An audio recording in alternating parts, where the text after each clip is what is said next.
Alright, here we are at the node manager of Loopy Tree Forest. Grab these 3 dailies. And the rewards aren't great, they're not the best, but they're decent. As we know, these peridot leaves you can turn in for deep bluehoo fruit, which are one of the, I believe it's Doom,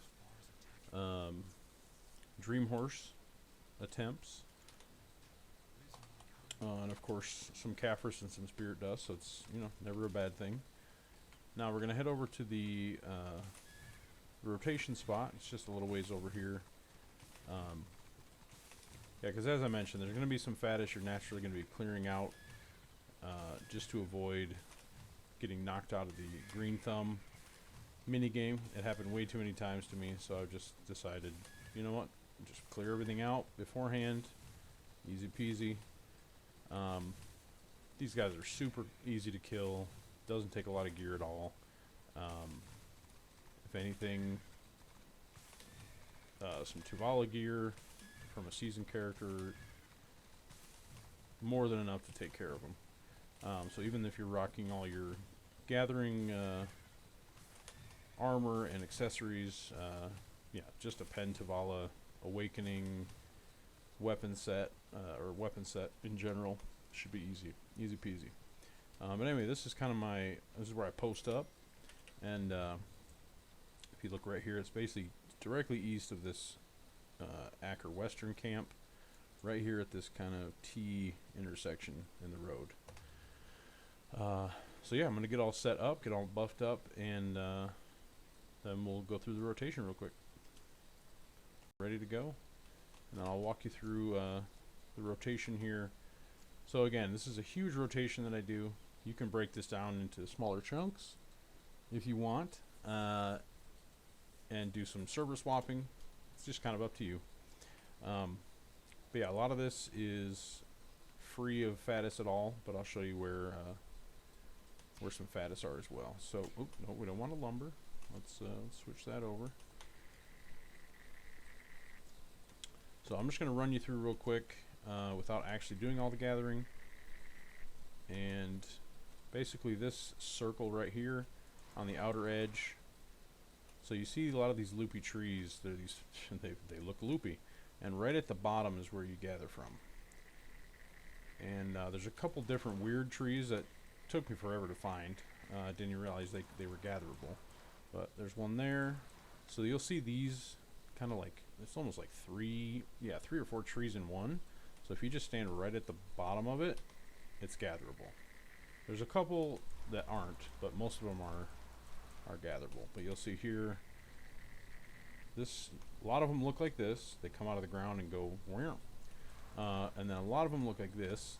They're like a double coming out of the ground. And again, you come right underneath here, and that's the only place you can gather from. Like if you go around, all around it, you can't gather anywhere else from it. You got to come right underneath it. So that's really the three. Well, I'll show you a fourth type. So there's another one here, this one here, and then there's also this one over here. So yeah, we've already seen the three main types. So these single ones, these doubles, and then those like clusters. So I drop down here. So there's that one right there that I usually hit. There's another cluster. I hit this one. Really wish they had multiple gather points, but it is what it is. So here we'll see, now see we already got some Faddis. These guys won't touch, but this is what you need to look for. These tiny little roots coming out of the ground, those are actually loopy trees. Those are gatherable. And there's quite a few of those all around. There's quite a few that don't have anything. Like that one has one, this one has one. These are good. And no green thumb yet, but so I'll show you over here. I'm just gonna go ahead and kill these guys. Because, yeah, so here's another one. This one's just a tiny little, looks like a sapling, but that is a loopy tree, gatherable. Here, some roots. These are this root right here I missed forever until I finally saw it one day and I was like, oh, there's one. So here's another one of these doubles, a couple of these singles, even this one does kind of look different. There's a couple of these throughout the rotation. But yeah, there's a bunch that don't have anything. That one doesn't have anything. These two do.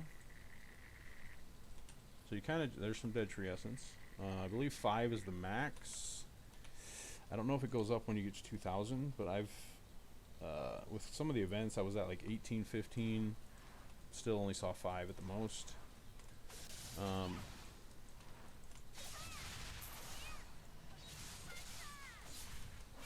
Alright, here's another like sapling one.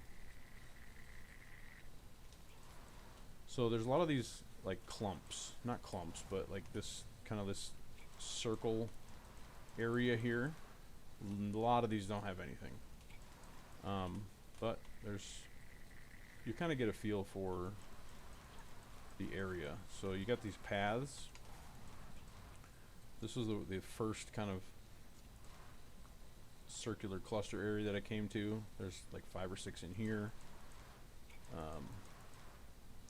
And if you come up here, there's, I'm gonna turn my light on.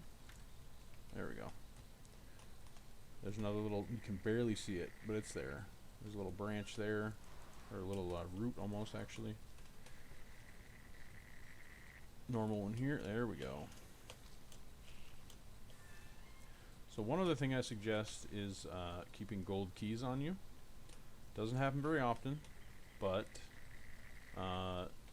yeah, you have a chance pretty much with any gather, except I think like different ore, or like at the Pilgrim's Haven, that area, that because there you get the starlight veins from gathering, and I've never seen the buried treasure, but yeah, so there's a chance to get 1 or 2 buried treasure, and you'll need a golden key to unlock the chest that pops out, and those chests have hards and sharps, like a good amount, like 8 to 12 or something each for 1 chest, and fruits. So fruits of nature, abundance, enhancement, all those fruits that are so rare. So I always keep gold keys with me. Just do some AFK fishing overnight is an easy way to get a bunch of silver keys, turn them into gold keys. Also with that fishing, the byproducts that come from the fishing, which I believe I have on this guy right now. No, I don't. They're in my storage. Yeah, the discarded glass bottle, you can turn 5 of those in for 15 silver keys. That's usually what I use them for, just to keep a healthy stock of gold keys. Now, you might think, why do you have 24? It barely ever happens that you get the proc of this happening. But I've seen a video. I haven't done it myself yet, but I've seen if you get the buried treasure proc on a green thumb gathering mini game, then you'll get 10 times that. So if you were to get 1 and you do the green thumb, then you get 10 buried treasure, and if it proc 2, then you'll get 20. So you'll literally have 20 chests to open. You'll need 20 keys on you. So yeah, I've literally seen it in a video. I don't know if it's been fixed and they're like, no, that's too broken. I really don't think it's broken, honestly, because first of all, you got to get the chance of getting the buried treasure first of all, and then you got to get it on a green thumb mini game, which is just like going to be super rare. But if you do, that's literally 20 chests. You're getting a couple hundred hards and sharps, and I believe it's like 5 fruit. It's like 4 different fruits, 5 each. So you could get like 100 of like 5 fruit, which that's pretty sick. Those things are super rare. That's literally the bottleneck for like anything alchemy related. So yeah, clear everything out just because there's all these gathers here, and I just don't want any of them hitting me in case I get a mini game. Like I said, it happened way too many times to me. I'm like, oh yay, mini game. Boop, I get hit by an arrow. Like, really? There you go. They would have knocked me out of this. And when it really sucks is when you're gathering in the desert, because you get the stupid hypothermia or heat stroke that procs while you're in the mini game, and you take damage and it kicks you out, and it's really stupid. But it is what it is. I've even considered, probably not a bad idea, when gathering in the desert is use the tent buff for resistance instead of the villa buff for gathering, but I don't know, it's kind of up to you. Granted, the good thing about these is these sap minigame, you can do really, oh, there's a buried treasure. Speak of the devil. And it was a double. So, yeah, these little puffs of clouds will come up. It says buried trace. You click on it, and it says, oh, you found a chest. And then you use a gold key on it, and boom. And there's 2 of them. Yeah, so imagine getting 20 of those. Like, that'd be disgusting. So look what dropped. So we got 5 sharps, 13 hards, and just 1. Oh, 10. 10 fruit of crimson, 5 sun, 10 destruction, 11 spirit dust. And the other one we got 6 sharp, 15 hard. Oh no, that was in the second one. Yeah, so 6 enhancement, 9 abundance. Yeah, so those things are great. Love those. Still looking for that mini game proc of 10 or 20, and just freaking just bus. All right, well, so yeah, you see I'm kind of getting these dailies done at the same time, picking up some kaffir stones, some ancient spirit dust, some peridot leaves, just a little extra bonus while we're at it. But yeah, there's tons of these loopy trees all around. You really can just pick your own rotation, find what works for you, how big or small of an area you want. I do this huge area, and it doesn't require any server swapping. Not that I'm opposed to that, but I just I do have guild servers, so I can swap without worrying about getting locked out. But yeah, Pearl Abyss does actually have plans. They've reduced the server lockout time to 10 minutes, and they plan on cutting that down to 5 in an upcoming patch. So that's going to get a little better anyway. If you don't have a guild who has guild servers that you can swap without cooldown, then that'll help out a lot. Because yeah, you can easily just gather for 5 minutes, swap servers, and gather another 5 minutes with a pretty small area over and over and over, and not worry about having to do such a huge rotation or competing if there's other people around. But yeah, I've literally never had anyone contesting loopy tree sap rotation, so I don't think that's ever going to be an issue. But yeah, here's another little sapling. This guy usually aggroes, but yeah, I just took a chance. A couple things I do suggest as well, which can kind of help speed up gathering, is so especially for Meiwa, stamina and mana consumption is just outrageous. So I just put just mana on hit on one ability, and so it's easy to just fill up mana on a little pack instead of having to chug pots. I don't have the mana infinite pot yet. I'm working on it. I do have the health, but it's on my main, of course.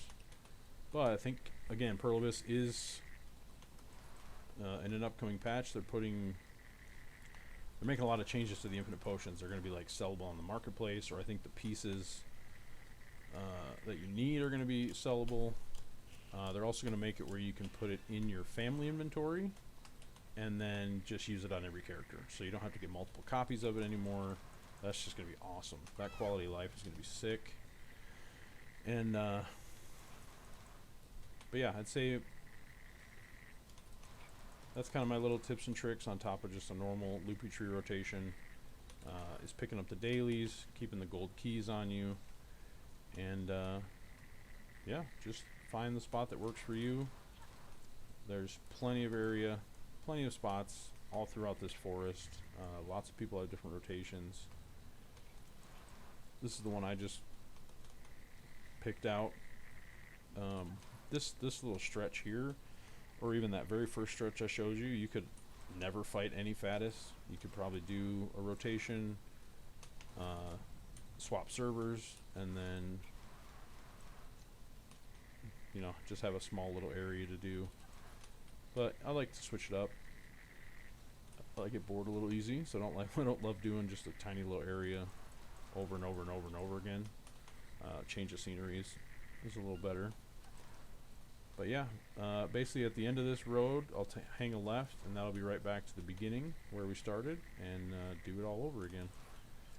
But yeah, I think I'll do an hour usually of this, just because it's kind of far away from anywhere else, and I don't want my my buffs to go to waste, my scrolls and such. And I usually, with my mastery, almost 1800. Oh, actually, I probably should check if I got the right freaking crystals on. Okay, I do. Yeah, I got like 80 mastery now in crystals. Oh yeah, I just got another one yesterday.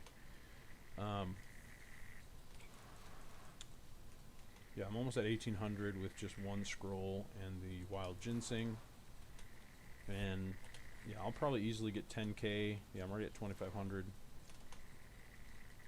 10, 12k in an hour, depending on how try hard I am. But yeah, Loopy tree sap, super easy. I'd say the ratio, and it's looking pretty bad right now, but it's usually about I'll get about 250 per 10,000, so about a 4-to-1 ratio of sap to dead tree essence. So that's why doing dead tree by itself is needed, because you'll get way more sap than essence.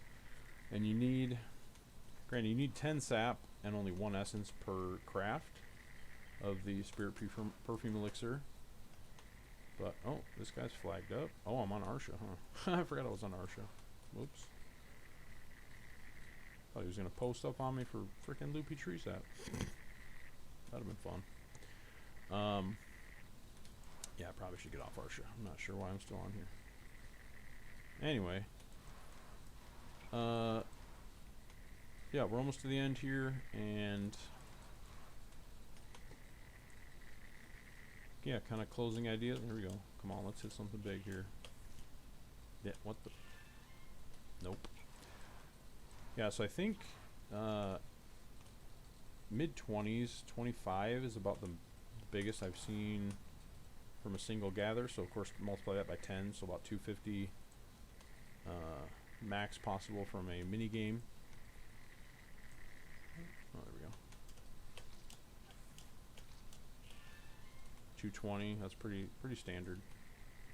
I'm a huge fan of the green thumb. Like, yeah, you run through your energy a lot faster, but I'm all about time. Like, I work full time, I got a wife and a daughter. Like, definitely want to not have to spend as much time as possible getting done what I want to get done. So yeah, I can gather way more in an hour than I used to be able to, or even less. If I'm, I can only do a half hour, then I can usually get as much sap as I need. And that green thumb definitely really helps. But yeah, that's it. We're back here at the start, and yeah, so basically the rotation kind of, there's a little circle here, drop down, a couple of those like circle patch areas that are spotted, and then kind of comes up back down here, back down and around. So, but yeah, all the way up here, even around here where there's a lot more faddis, there's still tons of trees you can gather from. It's just a lot more fighting. So over here down south is a lot less density of mobs, and a lot easier gathering. But yeah, that's my Loopy tree sap guide, and go check out my dead tree essence rotation guide as well. I'll have the link in the description. And then lastly to come will be just how I gather flowers, and I'll probably combine that with yeah, how I get the fruit of nature that's needed for, because of course that is the bottleneck. Like, you can gather tree essence and sap and flowers super easy. It's those fruit of nature that are always holding you back. And I'll show you my yeah, how I get the setup and how I can make, usually twice a week I can make around 600-700 elixirs, so it's about 2 billion a week. Easy income. But yeah, thanks again. If you got this far, appreciate it. Super appreciate you watching, and definitely hit a subscribe, hit a like, and turn that subscribe notification on, and we'll see you next time.